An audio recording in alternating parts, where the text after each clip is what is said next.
Et on parle formation à présent avec l'Assemblée générale des anciens étudiants de l'Institut national des sciences et de gestion.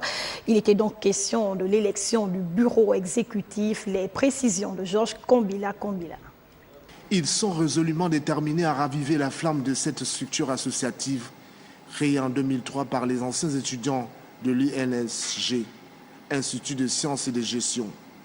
Ici, nouveaux et anciens étudiants se sont réunis pour procéder au vote de celui qui va désormais présider aux destinées de cette entité associative. Cela pendant une durée de 2 ans. Les anciens ont un peu perdu la mobilisation. Maintenant, l'objectif, c'est de ramener tout le monde, de rassembler, de remobiliser avec ce nouveau pas historique qui vient d'être fait, parce qu'il n'y avait jamais eu de succession, il n'y avait jamais eu de transmission de témoins. Maintenant que c'est fait, nous espérons que ce sera un signal fort pour tous les anciens qui n'y croyaient plus, de revenir, regagner les rangs de l'association et marquer de leur empreinte ce nouvel élan qui va, nous le croyons, porter plus haut encore les couleurs de l'INSG. Le président sortant a quant à lui dressé le bilan de ces années passées à la tête de cette association et a par la suite salué le bon déroulement de cette élection.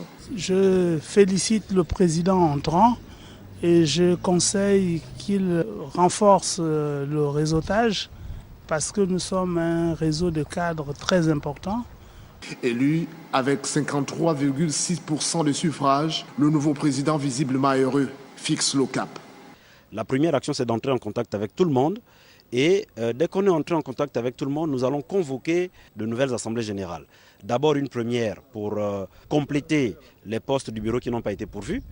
Et puis d'autres encore, une seconde, pourquoi pas, pour réfléchir sur la révision des textes qui organisent l'association des anciens. Et nous allons donc nous y employer dans les premiers jours pour faire en sorte que ces promesses que nous avons faites ne soient pas de vaines paroles, mais qu'elles entrent véritablement en acte. La visite guidée dans la bibliothèque totalement rénovée par cette nouvelle équipe dirigeante démontre à suffisance l'importance que portent ces anciens étudiants pour cette école supérieure de commerce créée le 23 septembre 1973.